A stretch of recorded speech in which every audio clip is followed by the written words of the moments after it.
Assalamualaikum warahmatullahi wabarakatuh. Bismillah walhamdulillah wassalatu wassalam ala sayyidina Rasulillah Muhammad ibn Abdillah wa ala alihi wa sahbihi wa mawalah. Allahumma salli ala sayyidina Muhammadin tibbil qulubi wa dawaiha wa afiyatil abdani wa shifaiha wa nuril absari wa diyaiha wa qutil arwahi wa gidaiha wa nuril absari wa diyaihi wa ala alihi wa sahbihi wa sallim. Alhamdulillah, hadirin jamaah Majelis Ta'lim Al-Ihya, murid-murid Abi yang kita cintai dan kita banggakan. Alhamdulillah, kita kembali dipertemukan oleh Allah Subhanahu wa taala dalam rangkaian pengajian melalui VH online. Walaupun kita tidak bertatap muka di satu tempat, namun kita dapat bersama dalam satu udara. Terkadang banyak orang yang jauh tapi terasa dekat, dan banyak juga orang yang dekat tapi dirinya terasa jauh. Walaupun kita berada di tempat yang berbeda, mudah-mudahan Allah Subhanahu wa taala menempatkan kita kelak nanti di akhirat bersama Nabi kita Sayyidina Muhammad sallallahu alaihi wasallam. Hadirin jamaah yang dimuliakan oleh Allah Subhanahu wa taala, pada pertemuan kita di kali ini alhamdulillah kita dapat kesempatan untuk saling berbagi, bercerita, untuk mengenali lebih dekat Nabi kita Sayyidina Muhammad sallallahu alaihi wasallam.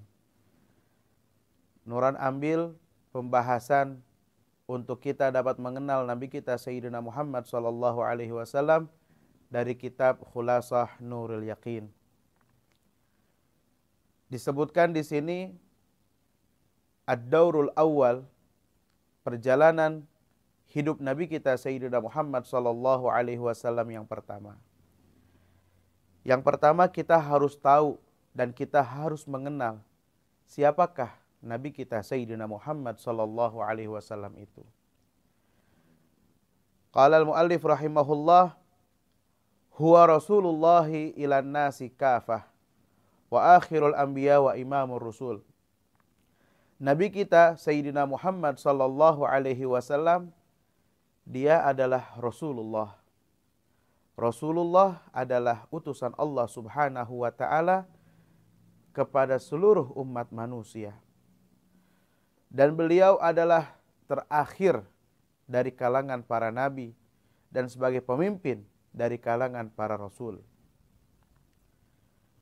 Mereka semuanya diutus oleh Allah Subhanahu wa taala untuk mengajak kepada seluruh umat manusia agar mengesahkan Allah Subhanahu wa taala dan menjalankan kehidupannya hanya untuk bertujuan beribadah, untuk mengenali Allah Subhanahu wa taala, zat yang telah menciptakan mereka semua. Nabi kita Sayyidina Muhammad sallallahu alaihi wasallam, sebagaimana tugas para nabi sebelumnya, yaitu datang biddinil Islam, dengan membawa agama Islam. Di mana agama Islam itu adalah satu-satunya agama yang diterima oleh Allah Subhanahu wa taala. Apakah nanti di hari akhirat Allah bakal terima agama selain agama Islam? Maka jawabannya adalah firman Allah Subhanahu wa taala, Bismillahirrahmanirrahim. Wa may yabtaghi ghairal islami dinan falan yuqbala minhu wa huwa fil akhirati minal khasirin. Allahu a'lam bi muradih, yang artinya siapa orang yang mencari selain agama Islam sebagai agamanya, maka tidak akan diterima oleh Allah Subhanahu wa taala. Dan di akhirat nanti dia termasuk orang yang rugi. Na'udzubillahi min dzalik. Dalam hal ini kita bersyukur kepada Allah Ta'ala karena kita dijadikan oleh Allah sebagai orang Islam.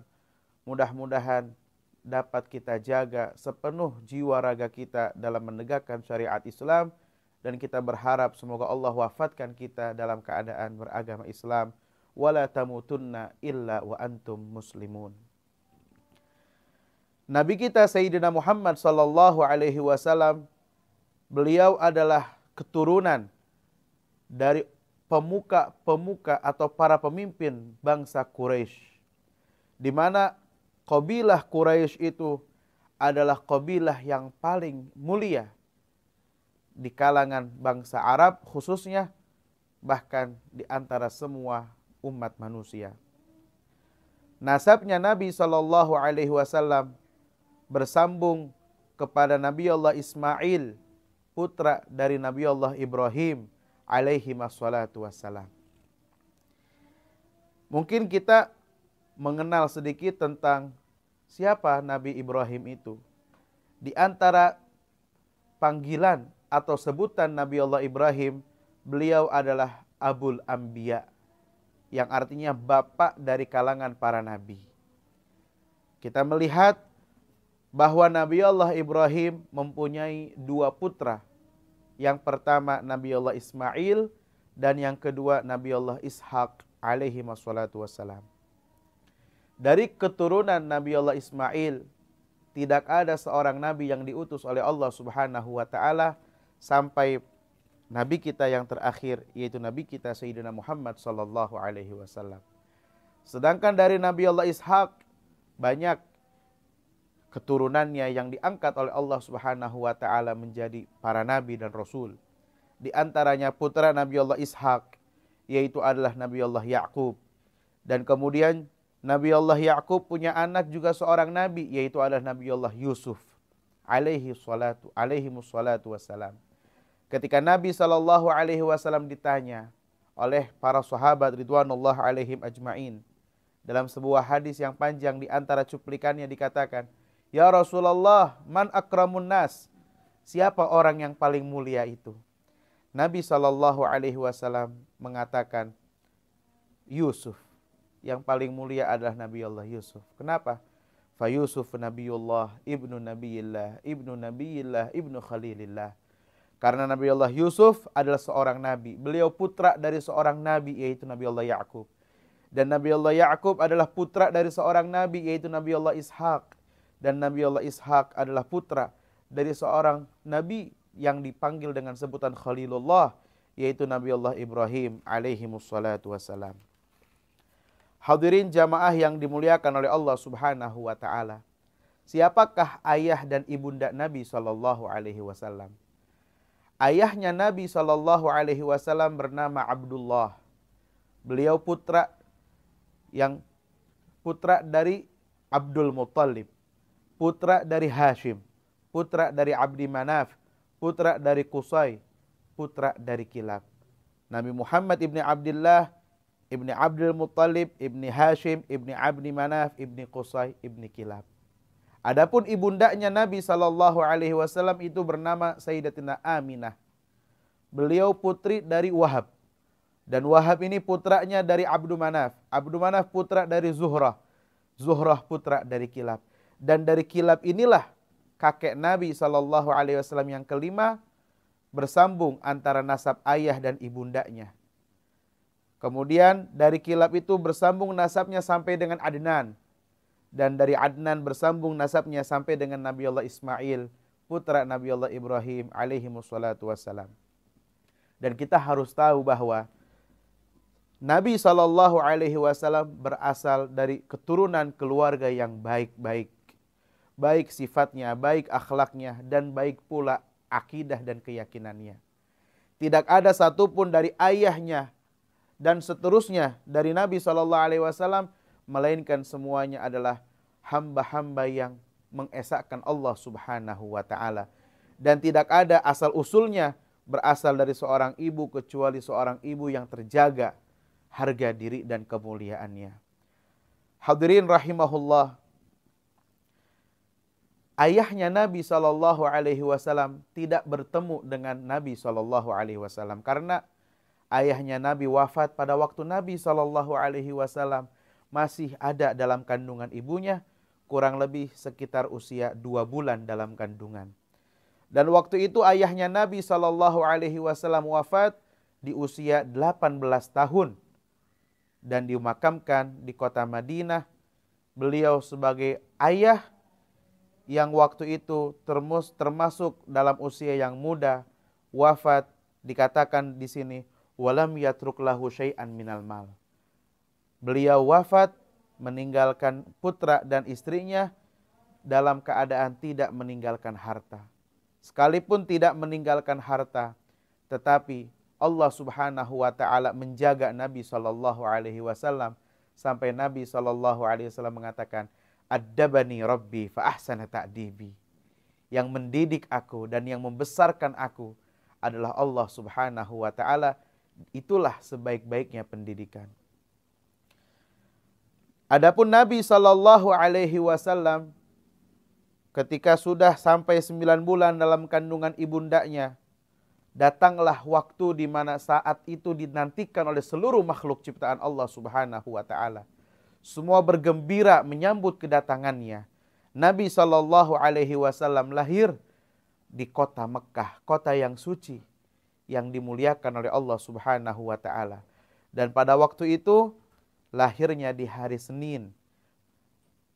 Dan jumhur ulama sependapat bahwa beliau lahir pada tanggal 12 Rabiul Awal di tahun gajah. Dilahirkan di hari Senin, dan itulah mengapa sebab Nabi SAW berpuasa di hari Senin. Beliau ditanya, "Ya Rasulullah, apa yang menjadikan engkau puasa di hari Senin?" Beliau katakan, "Dzaka yaumun wulidtu fih." Karena di hari Senin aku dilahirkan. Beliau mensyukuri nikmat Allah Subhanahu wa taala.